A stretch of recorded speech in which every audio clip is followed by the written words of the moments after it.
Attention credit repair companies. You need to be working with a consumer attorney. I am Hasib with Hasib Legal PLLC.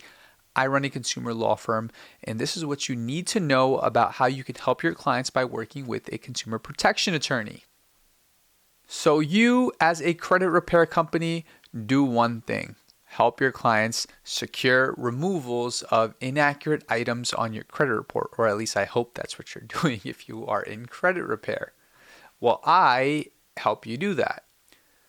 The concerns that I get the most from credit repair organizations in just consulting with me is, okay, we sent out disputes, but now what? Well, that's where consumer attorneys step in, because disputes that are not fixed, inaccurate items that do not come off of credit reports after whatever you are disputing and you get back results and they aren't removed, they're verified as accurate, are grounds for Fair Credit Reporting Act violations and claims that you could hold against the credit bureaus. What are these potential violations? My website lays them out. inaccurates.com. Discharged debts still reporting as owed. Paid accounts still showing as unpaid. Debts past the 7-year reporting limit, just to name a few. If these are happening to your consumers, you sent a dispute letter. It comes back verified as accurate, or let's say that it doesn't come back at all. They do not update it. They do not change anything, or they don't even respond to the dispute letter, and you sent it and you have proof that you sent it. Let's say you have sent certified mail or otherwise, any sort of tracking, which just beefs up the case. It's not necessary, but it beefs up the case.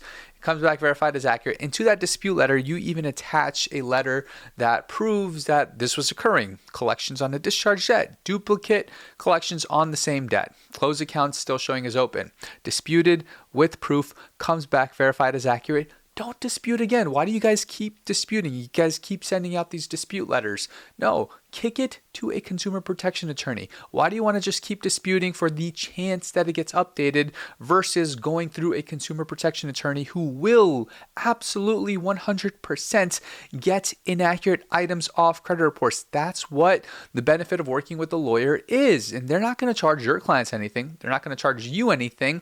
All of the fees get paid by the credit bureaus in these cases. They're fee shifting. The consumer gets their statutory damages of up to $1,000 plus actual damages, if any, and they do not have to pay the lawyer. It costs them absolutely nothing. The lawyer gets paid on the back end by the credit reporting companies, Experian, Equifax, TransUnion. Mixed file. These are the best types of cases. Let's say your brother's accounts are reporting on your reports. You guys have the same name. There's twins and you guys have each other's stuff reporting on each other's information. And this is disputed. And the dispute shouldn't be those crazy sovereign citizen Metro 2 disputes. It should just be plain English. Whatever the inaccuracy is, it should just lay it out. Hey, my brother's accounts, blah, blah, blah, Bank of America, Wells Fargo, are reporting on my reports. This is his information. This is my information. And vice versa. Send those, certified mail comes back verified as accurate, kick it to an attorney, they'll get it fixed, and they'll get everybody paid. That's it. It's as simple as that. There is no need to continue to send dispute letters, Metro 2, or on the off chance of it finally getting updated. It is going to delay the process. Just the dispute does not get fixed, kick it to the attorney.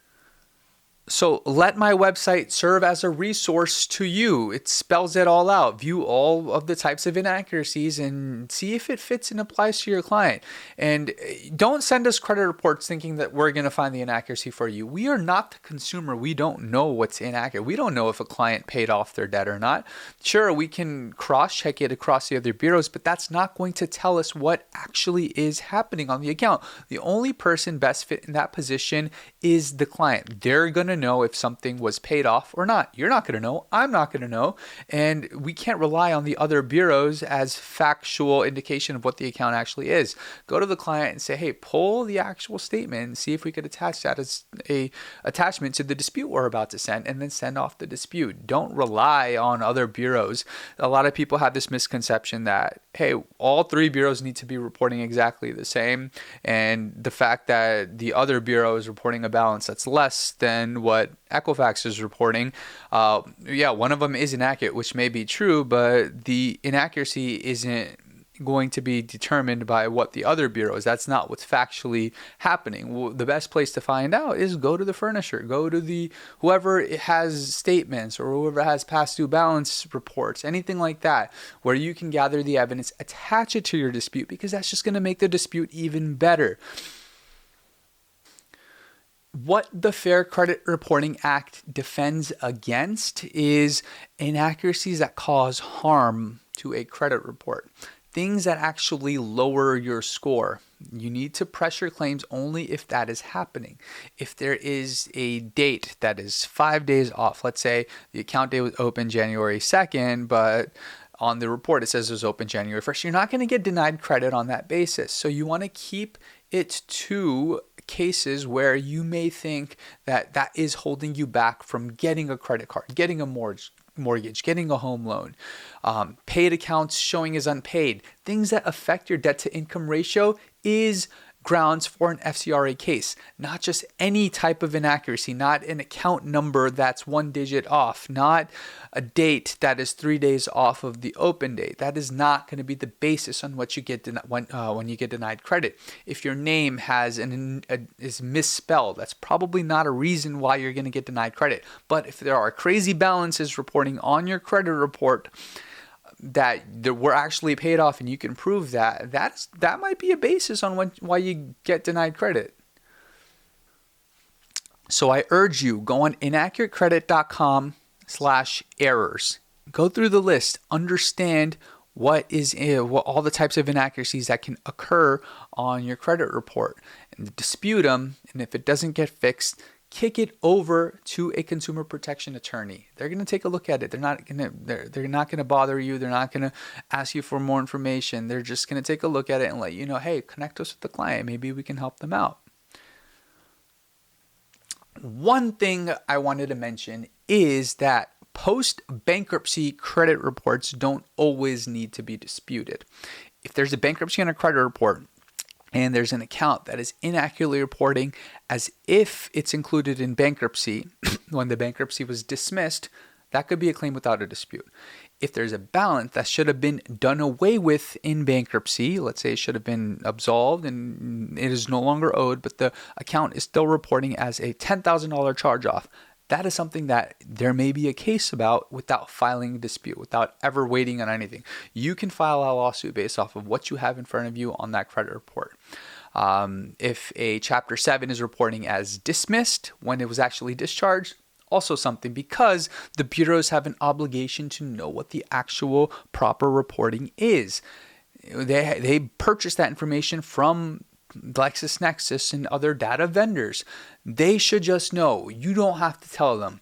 Dispute cases, these aren't things that credit bureaus would otherwise know. They rely on you to put them on notice that it's inaccurate. Bankruptcy is different. They should just know that these things are inaccurate because they pay for that information. So all of this stuff has to be 100% accurate. And if it's not, kick it to a consumer lawyer. You don't even have to dispute it.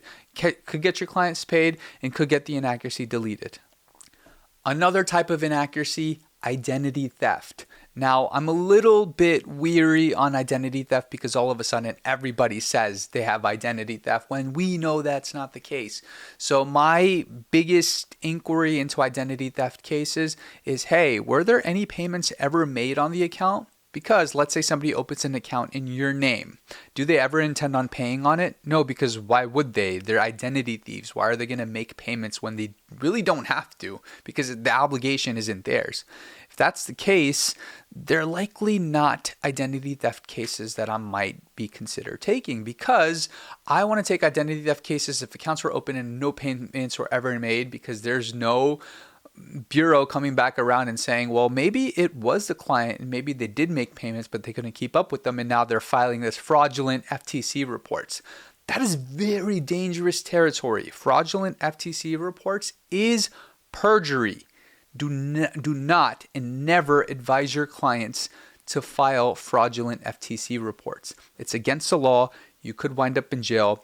Credit sweeps, just like fake identity theft issues that you bring up to the FTC or any governmental agency, fake police reports, all illegal and you may wind up in jail. So we only take legitimate identity theft cases if it can be proven, hey, this was opened in my name, no payments were ever made, there's nothing there to question that that's even mine, and we can bring those as a case after it's disputed with the FTC report attached, CFPB report preferably, and a police report disputed with the 3 bureaus, identifying each account that was fraudulently opened. If it comes back verified as inaccurate, that is a case that I would be willing to take.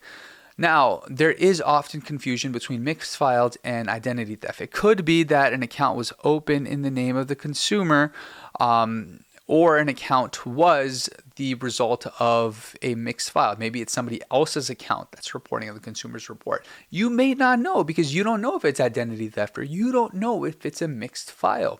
Dispute it and see what it comes back at, and let the lawyer do the lawyerly analogy and the lawyerly analysis in determining whether that is an inaccuracy that they would take or not. So me as a lawyer, I want to make myself available to you, to your clients as a credit repair company. I want you to reach out if you have any questions about whether something might be an inaccuracy on a credit report, and that might be something that we may be able to help with.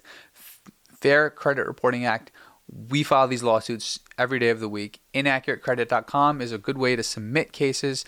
You can send that to your clients and they could just submit their cases here, or reach out to us at sh@hasiblegal.com or 630-534-2527.